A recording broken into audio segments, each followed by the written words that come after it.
Hey everyone, Nick Cohen here from the Hyperactive Bookworm. It has been so long since I've gone live, so expect a whole bunch of really bizarre techno issues because that's what I do. Anyway, I am so excited today. We are here, I am here to, oh God, can we see it? To launch of Fire and Stars.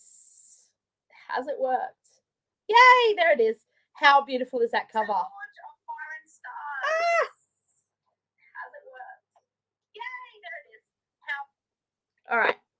All right, because see, issue number 1, brilliant. All right, so today, or if you live in the future time zone because time is wibbly wobbly, yesterday, this has actually come out.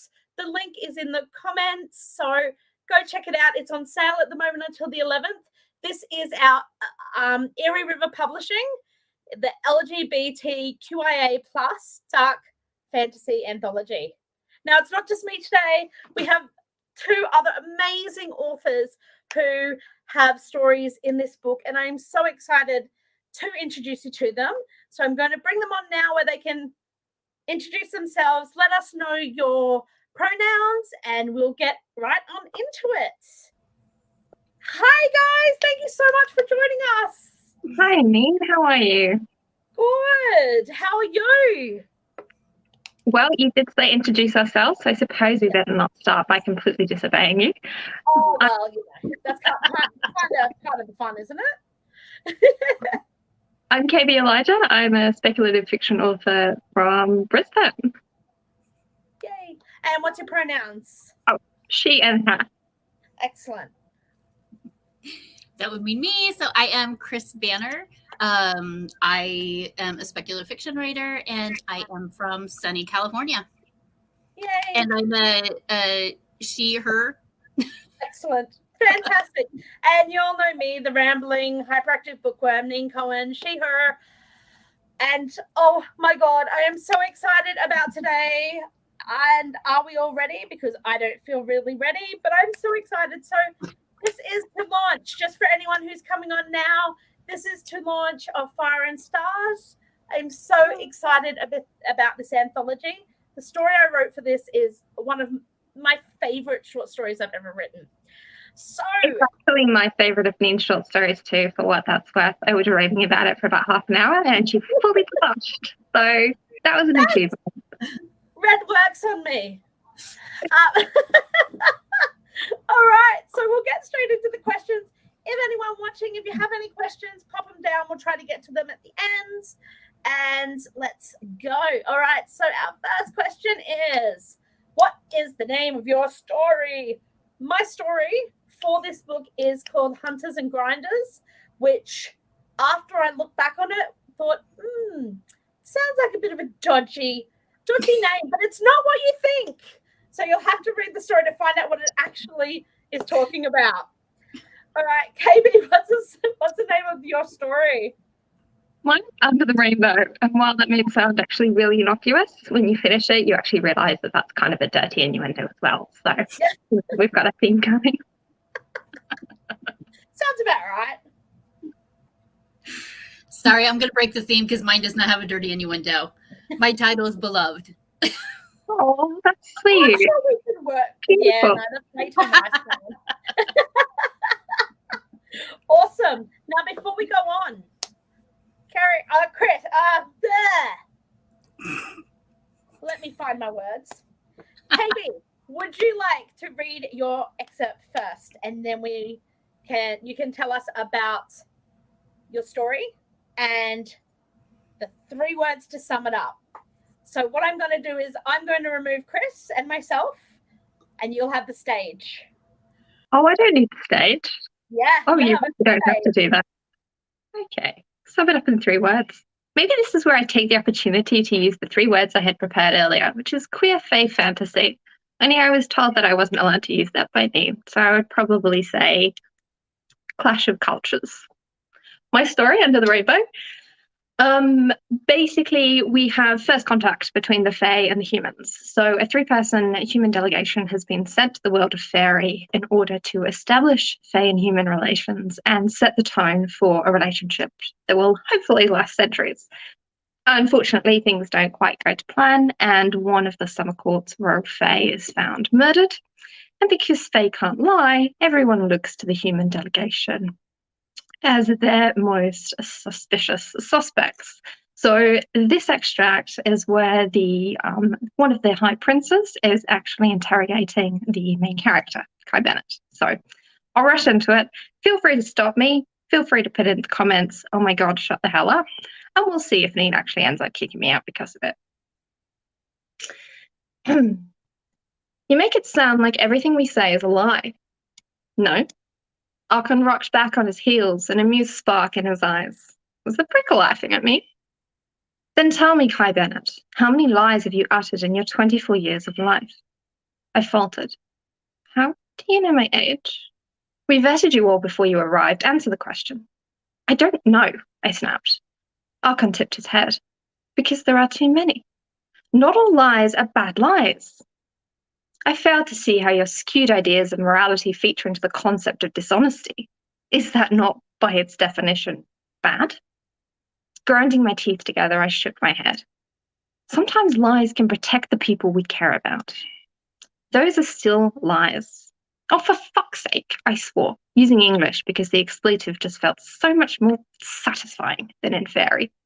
And then I switched back so the Fae would understand me. You're so hot and cold. Trying to kiss me 1 minute and torturing me the next? Would you prefer I attempted both at once? Archon asked, lips twisting into a smirk. I would prefer you settle on one fucking position. Be consistent. Consistent. The Fae mused on that for a moment. Like the evenness of stitching on a coat, or the steadiness of a gentle breeze. Sure, I said, but I'm talking about you. I do not think the word consistent has ever been applied to a Fae before. You are a funny little human. It's not hard, I said through gritted teeth. It just requires someone to not change their mind 3 times a second. You can stop your mind from changing? What mental discipline you must have. Archon said curiously, his tone amazed, and I sighed. No wonder none of you have fucking personalities. You just flip between things as if it doesn't even matter, don't you? Fae live in the moment, he agreed. How can you do anything but when the moment is all you have? Eternity has a shit ton of moments. Aren't you guys immortal? Would it kill you to slow down? Slow down, he repeated, blinking at me. Yeah, you were happy a moment ago when you kissed me. Just be happier a little longer, yeah? Archon frowned. If we act based on an emotion we previously felt, or in response to an act that has already been completed, then we are dragging out the past. I was happy then. I have nothing to be happy about now. And it would be sheer foolishness to live for the future when you don't know what it would bring or if it will come at all. Look at those bird things, I said desperately, pointing up into a tree at some balls of chirping blue feathers. They're all cute and fluffy, and animals seem to cheer you Fae up. Doesn't that make you happy? It does, the prince said, his wings fluttering slightly as he beamed at the birds. See, it's not hard. But when Archon looked back at me, his face was stoic again. I do not understand, he said. Do you expect me to retain happiness even after its cause is gone? Thanks, guys. That's my extract. Hopefully it whetted some appetites. That was awesome! Yay! Oh, I love your writing. They're just saying that. They've been paid to say that. I want to fully disclose. Not at all. Absolutely not at all. That's fantastic.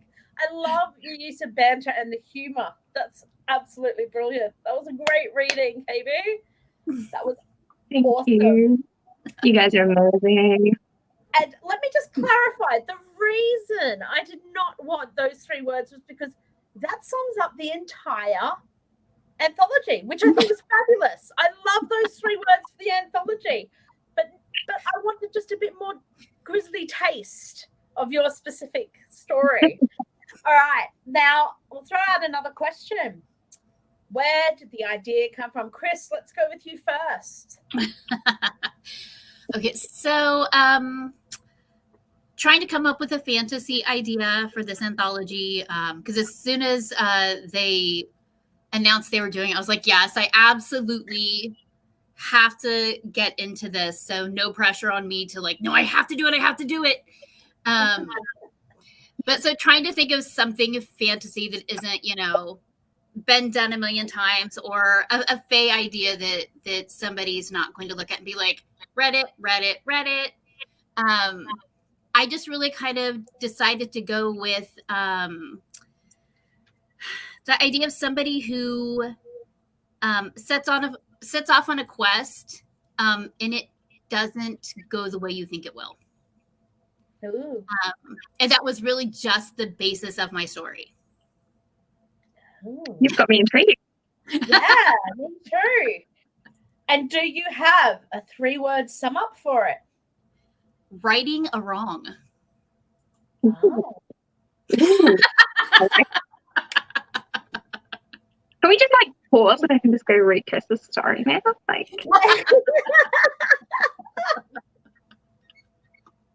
Oh, that's brilliant. And KB, where did your idea come from?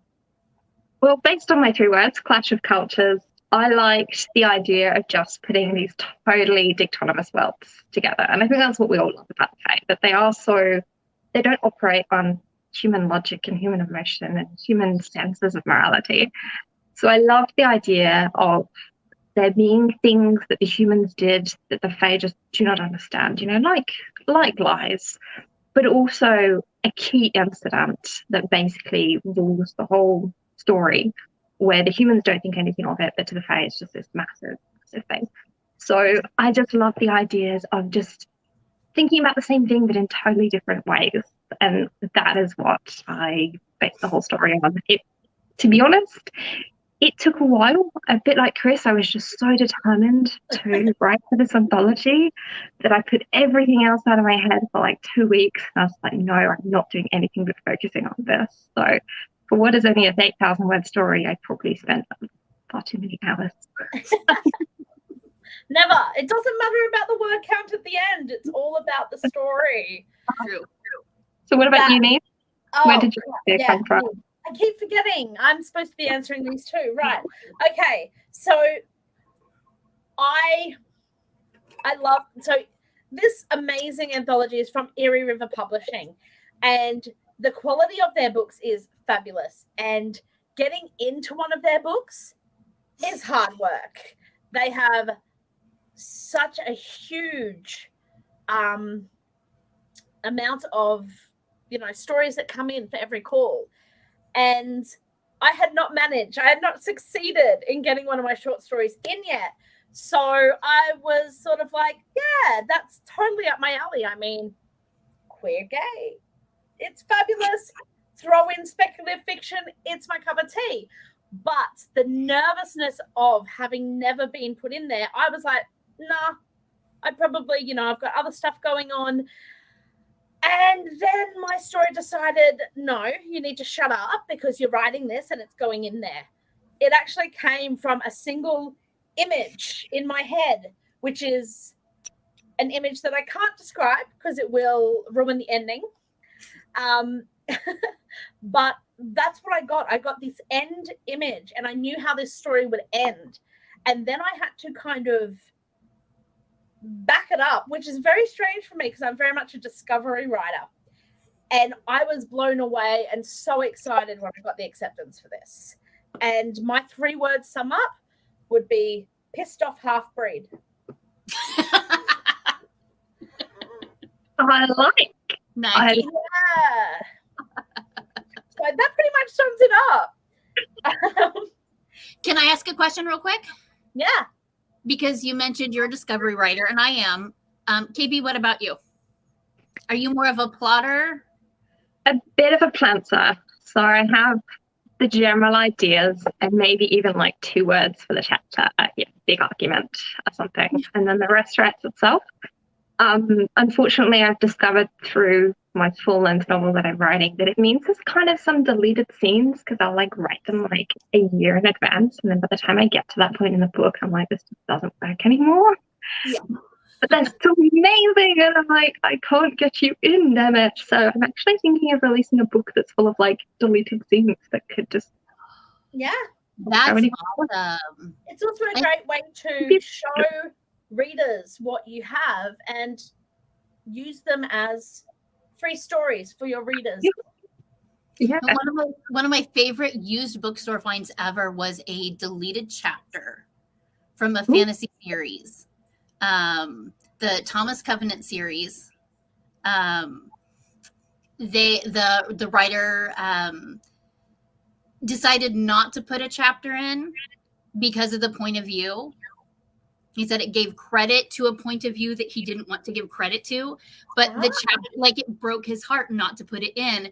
And randomly at a used bookstore, I found this little hardback chapter. Wow. It's just the chapter on its own. Just the chapter. Wow. Stephen R. Donaldson, the Thomas Covenant Chronicles. But yeah, it's just this one little tight, and I love it. It's like one of my treasured books because it's such a random find. And I loved so much getting to see these scenes that didn't make it to the book, but it's just still so amazing. Cool. All right. I'm going to ask, is that, because this whole anthology is dark fantasy, is this in your wheelhouse? Is it normally a genre you write? Do you write other genres? And if so, what? Tell us what you write. Okay, Neve, tell us what you write. You're going to go first. This is my ultimate, as I'll say before, this is my ultimate wheelhouse, which is why it surprises me that I was like, nah, not going to do it when it's my ultimate wheelhouse. Good old, we are our own worst enemies sometimes, this writer life. But yeah, absolutely, it's in my wheelhouse. I love speculative fiction in its entirety. I want to write all of the little subgenres of speculative fiction eventually. But dark fantasy is right up there for me. It's my happy place, which I don't know what that says about me. I'm just going to flow with it. All right, KB. 100%. And I don't know why, but people in my real life have this perception of me as being all cute and fluffy and innocent. And when they find out that I write dark fantasy and that most of the time people die in horrible, excruciating ways, they kind of have this expression on their face. But I love it. I absolutely adore it. I have branched. My latest is dark fantasy, but it's also romance, which is something I've never written before. So it's certainly something I'm taking in, but I can't let go of the dark fantasy. I've also done some dark sci-fi, so still in spec fic, but a little bit more kind of technologically futuristic based rather than traditional sources or series. So, but I just think there's something so awesome. I mean, cute and fluffy just doesn't work for me when it comes to writing or reading. I need that. I've recently spoken to another author that I've just met, and she's a horror writer, and she basically said horror writers have to be in touch with emotions because we write things that cause such big emotions in our readers. And it's a way of venting and a way of exploring the reality we live in without having to write reality. So I'm all for it. The fluffier you are, you're more likely going to write scary shit. All right. Let us know, Chris. Speculative fiction in general, I love. If I'm going to look back at the things I write and what comes easiest to me, it's going to be sci-fi. Which is interesting because I enjoy reading fantasy much more. I don't know what it is about my brain goes, put it in space. And that works for me. Put it in space. It'll be so much better. But I do love fantasy. I'm writing a fantasy series right now for Vala. So I'm trying to push myself back into my fantasy, but I do like dark things happening. And I do sometimes write dark fantasy, but generally I'm a happily ever after kind of person. So I like it to go in dark paths, but the end, I want there to be hope and, if not happily ever after, at least hopefully ever after in some way. So it's a little bit of a stretch for me when I have to go, no. No, it's not a good place to end. Same thing when I write horror. Like, I really have to be like, okay, I know going in, nobody can be happy unless they're killing a lot of people to do it. So it makes total sense. Absolutely. And that's the idea of just make it in space. Because Neen, weren't you just talking about a fantasy you were reading where it was in space, but there were also like supernatural creatures or something? Oh yes. That's Leviathan by Eric Schubach. He's done a whole series of it, and it's amazing. And when I read it, I actually thought of you, Chris, because I'm like, there's Faye, and it's on a spacecraft. This is fabulous. Yes, absolutely. I love when genres mess around and just flip what you expect, and it's fabulous. All right, Chris, you are up. Me and KB. My God, I cannot speak today. I'm so sorry. Me and KB are going to bugger off and let me know when I need to come back. Okay. Hello. So my story, Beloved. I'm going to start in the story. My main character, Talon, has lost his mentor, the person who's been living with for the past 10 years, as their village is got word that there were raiders in the area, so they've kind of gone off to see what's happening if their village has to worry about it. His mentor gets killed. Sorry, telling you that right away. But this is his journey afterwards. He decides to try to go out and fix something from his past before he returns back to his village. So I am going to be reading a small bit from my story. Okay, here we go. The day was long and rain threatened, leaving the bleak gray of the world to seep into his joints and remind him of wounds long healed. Talon slept wet and cold under the shelter of a pine, but the great branches couldn't stop the water that seeped into the ground, nor could he make fire from wet branches. Miserable and hungry, he ate on the road again, trying to put as many miles between himself and Gavin's death as he could. Gavin had taught him to blame the man holding the knife, and he knew that he could get his vengeance for his mentor at the castle. Those raiders were the king's responsibility, shirked, and he would see something done about it once he fixed his mistakes.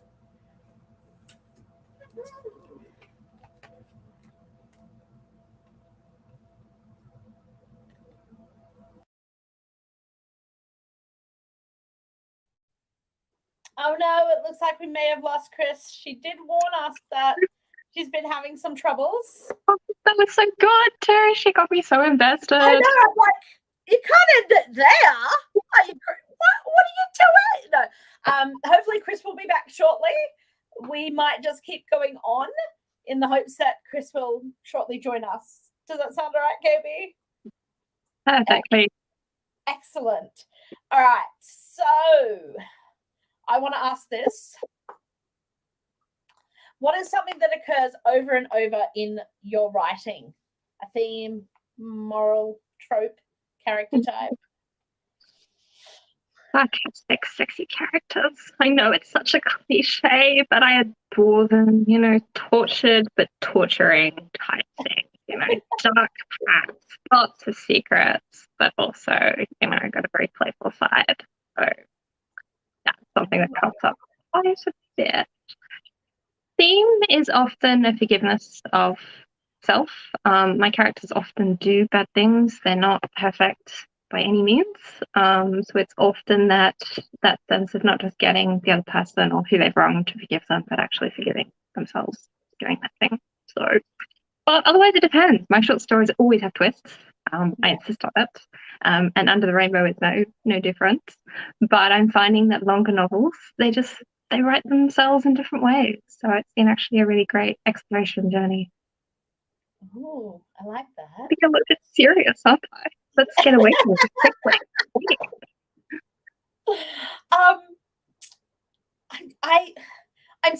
I'm learning for me to try and look into these things. Like, I've never really thought about what I write over and over because I just write. As I have written more, though, there's definitely a very similar character type that comes through. Basically, Andromeda from the Old Guard. The kick-ass chick who just goes, screw you. Females can fight just as hard as anybody else, which is very much a character type that I like to put in there. That tall, dark, handsome, absolutely stunner, who just basically says, "Oh, fuck off," whenever they, are put into it, whenever they're told that they can't do what they want to do. Themes is very much what would I say? It would be very much against establishment. Very much, yeah. I can see that. Authority. Kind of wants to flip the bird to that. That's very much a theme that I do a lot of. Not really sure about the tropes. I'm still learning these things. I think that's why I liked this question, because I'm like, oh crap, I'm supposed to be that self-aware as an author. How did that happen? Funny, because we're quite self-aware in our reading habits. I know you've mentioned before you like Ice Queen, for example. Oh, I love Ice Queens. I love reading Ice Queens.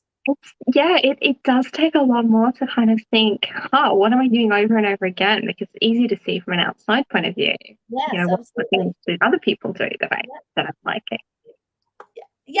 Hello, welcome back, Chris. I made it back. Would you like to continue with your reading, darling? Please, we don't take no for an answer. Don't even ask her. Okay, let me rephrase. Now we're going to go back to Chris's reading. Welcome aboard. So sorry about that, everybody. My computer's been crazy lately. So excuse me, I'm going to be reading off of my tablet. I'm just going to start over because I have no idea when my computer decided to start freaking out. So let's try this again. Just skip ahead if you already heard this part. The day was long and rain threatened, leaving the bleak gray of the world to seep into his joints and remind him of the wounds long healed. Talon slept wet and cold under the shelter of a pine, but the great branches couldn't stop the water that seeped into the ground, nor could he make fire from wet branches. Miserable and hungry, he ate on the road again, trying to put as many miles between himself and Gavin's death as he could. Gavin had taught him to blame the man holding the knife, and he knew he could get vengeance for his mentor at the castle. Those raiders were the king's responsibility shirked, and he would see something done about it once he fixed his mistakes. When he grew too tired, he stopped and rested, but he and Gavin had been traveling the world for years, sometimes hunting for food or scouting raiding parties, or taking travelers safely to the next village. He was used to a long day's walk, but by nightfall he was tired of the rain. There was no respite from it, and he shivered under his soaked clothes. Morning gave him sunlight for a few hours. He was dried and warmed, but by midday the rain fell again. Before evening, he began to look for a place to shelter. He needed a warm fire tonight. He turned off the main road when he found an area of rocky hills and caves. He passed on two before he noticed one higher than the others. He found a path that took him to the cave entrance, but darkness fell as he climbed. He reached the cave and found light already spilled from the entrance. He hadn't seen anyone since he left Wilford, and he pulled Gavin's blades to protect himself from whatever was in there. It could be just another traveler like himself. He walked into the cave mouth and found a man sitting beside a fire. 2 conies roasted over it, and the smell had him licking his lips. He and Gavin had always eaten plainly, but this smelled good enough to set before a king. Do you have a place for another at your fire? He kept his hands at his side, weapons down but easily visible. He didn't want to fight, but the other guy should know he was ready for one if it came. The man turned and Talon gasped. "Faye," he whispered. The creature smiled, warm and inviting, as he gestured towards his fire. "All are welcome here, friend." Talon watched the skin around burnished gold eyes wrinkle ever so slightly as the Fae's smile grew. His dark hair hung loose down his back, and Talon had never seen anything he wanted to touch more. He gripped the hilt of Galen's blades tighter.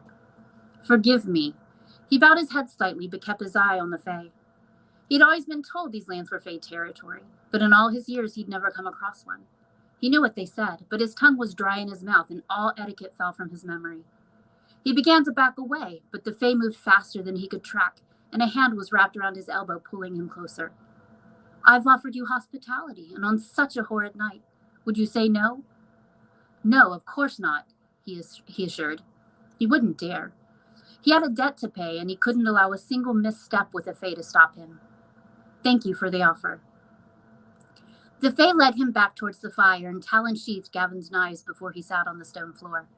The Fae sat between him and the exit, but there was nothing he could do. Even if he had the advantage, he wouldn't make it out into the night if the Fae wished otherwise. Please eat. I would be a poor host if I left you hungry while I dined. Is this Fae food? Talon asked. The Fae laughed, and it felt like silk had slithered over his skin, leaving pleasant goosebumps all over his body. It's simply Coney, nothing from the Fae realm. Do you think I have come to travel the world just to lure unsuspecting humans to their demise? Have you? There was a light in the Fae's eye, and Talon couldn't look away from it. No, I have no intention of harming you. Talon nodded. The Fae didn't lie. No one believed them, but they didn't lie outright. So he didn't plan to harm Talon. It wasn't exactly reassuring, but the fire was warm and the food was tempting. The Fae took his silence as consent, took a coney off the fire and set it on a rock before him to cool. The Fae took the second coney off the fire and placed it next to the first, moving closer to Talon. Do I get to know your name, sir? It was dangerous to give the Fae your name. In the wrong hands, a name gave power. For Talon, his name could unmake him. He was in a position of advantage, though, because while Talon was a name he had lived with for 10 years, it was not his original name. His current name held little power. I'm Talon, he said, as he warmed his fingers by the fire. It was warm enough now that he dropped his pack and shed his wet outer layers. He looked at the Fae, and the man had his head tilted to the side, grin still in place. You can call me Winham. Is it your name? Talon asked. He realized his words too late, but the Fae didn't take offense. It is a name, and you may call me it. That's enough for tonight, isn't it? Talon nodded, grateful for the reprieve. When the Fae pointed to the food before him, Talon took it and didn't complain when he was given a reason to keep quiet.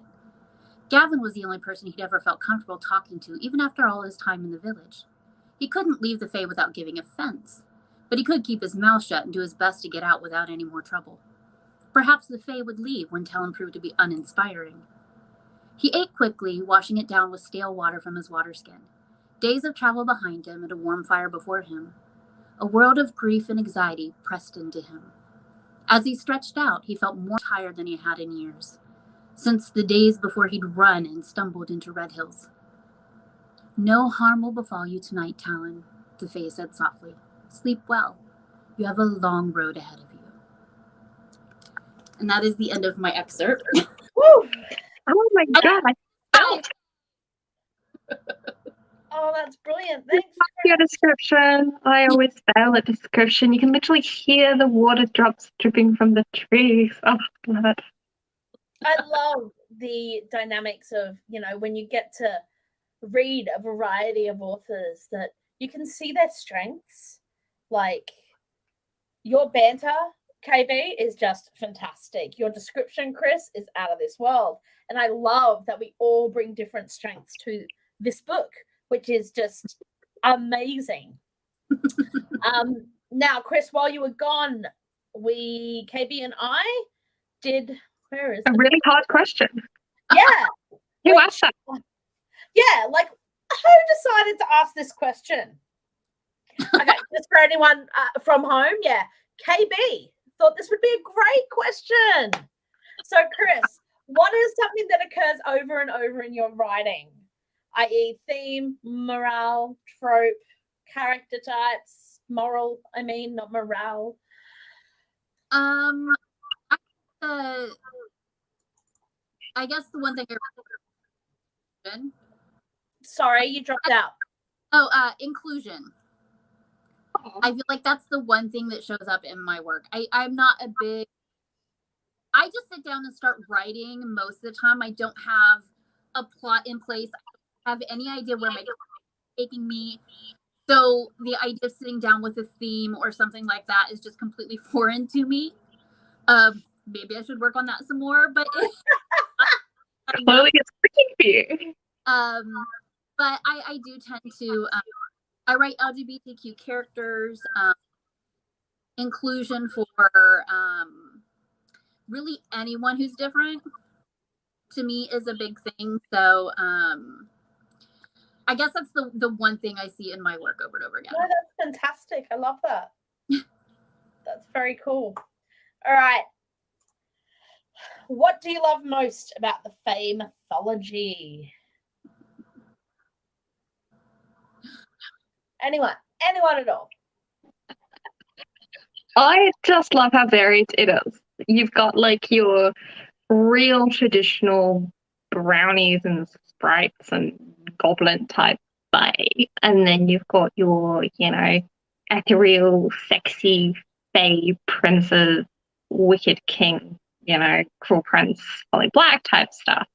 And then everything in between, you've got don't eat the Fae food. You've got, trapped in Faeland forever.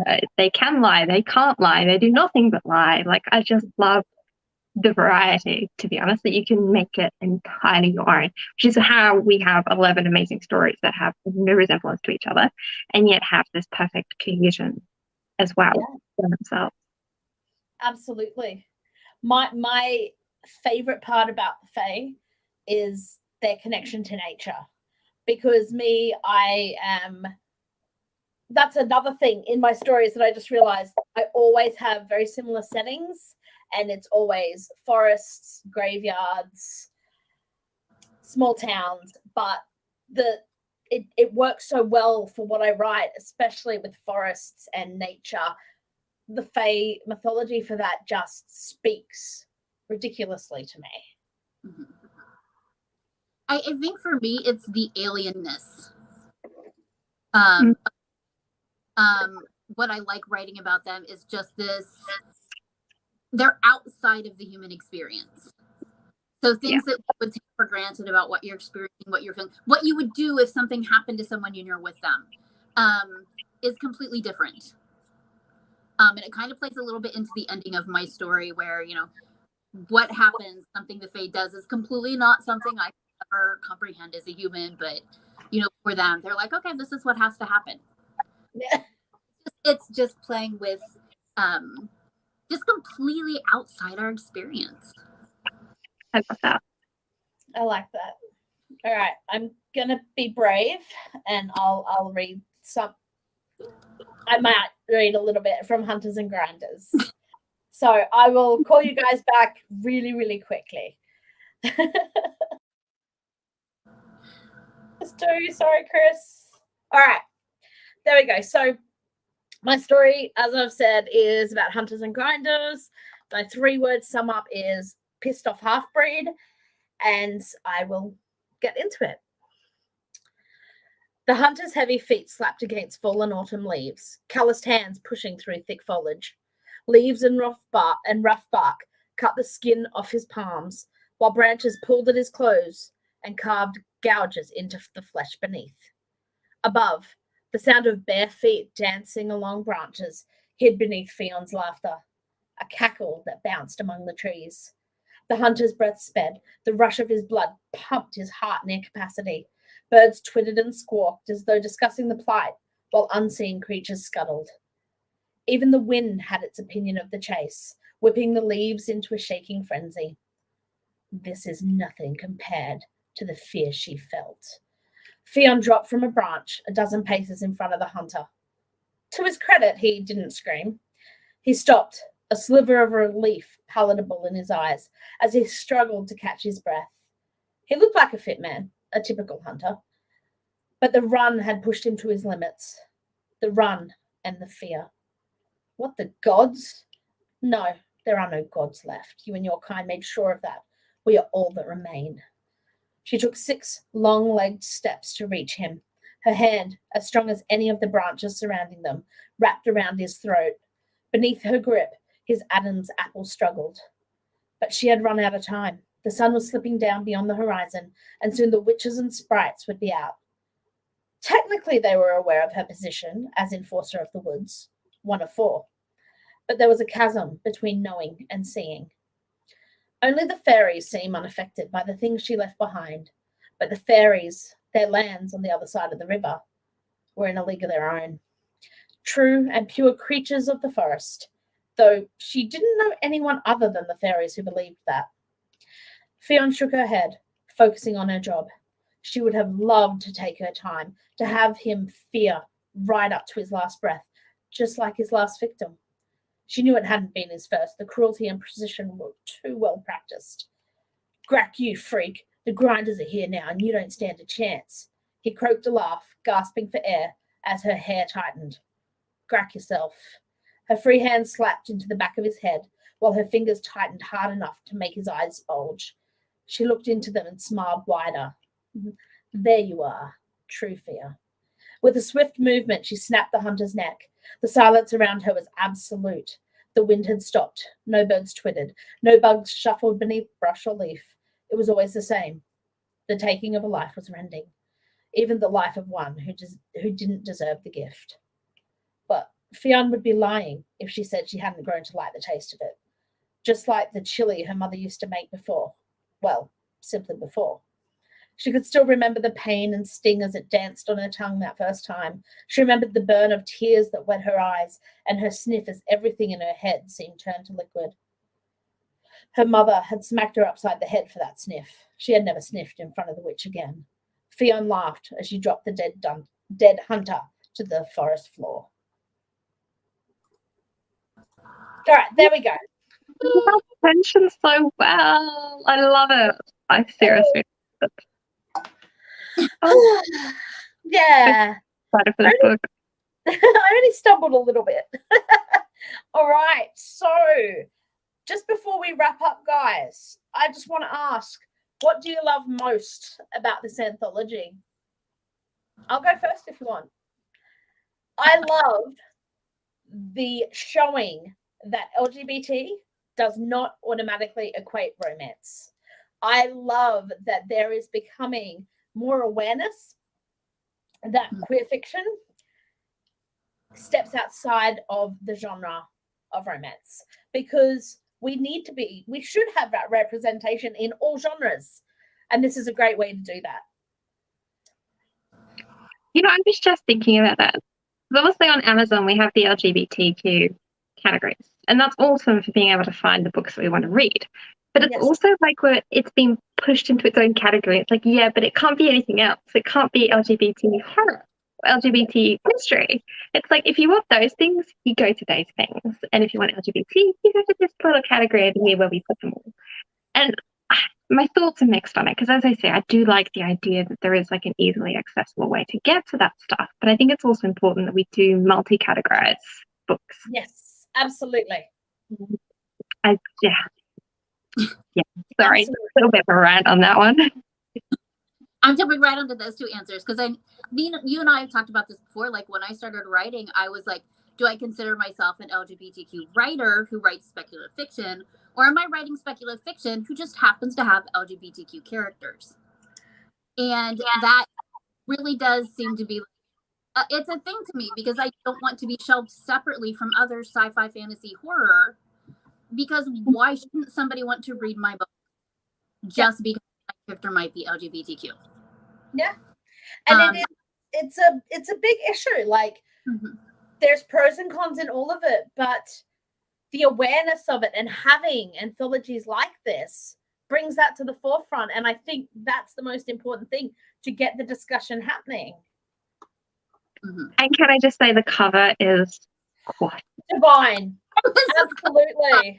Let me just bring that up again, because absolutely, Michelle, who is our beautiful leader at Eerie River Publishing, does an amazing job with the covers, and this one is just out of this world. Gorgeous. And if I can pretty much just jump on the theme of everything is what I love most about this anthology. The foreword by Simone Green, they did such an amazing job at writing that. I actually messaged them the moment I'd finished it and said, wow, this is perfect. Yes. Not sure if you've looked at it yet, Chris, but it was just... I'm going now. When And just another reminder for anyone watching, this is where you can go and get your own copy of this amazing anthology. Support indie authors, support LGBT stories, and Eerie River, thank you so much for including us in this amazing anthology. For anyone as well following, we have to find all things KB Elijah, stalking, you can find her here. And to find all things Chris, there we go.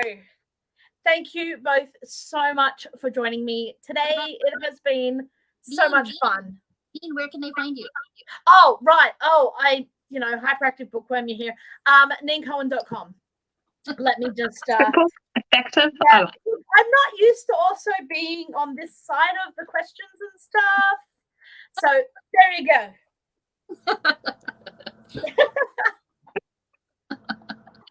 Thank you. Thank you for having us. We sincerely appreciate you having us on your channel. No worries. I'm so excited to be able to share this amazing release with you all. And fantastic. I can't wait to share more covers with you both. Yeah. Bye. Bye. Hey.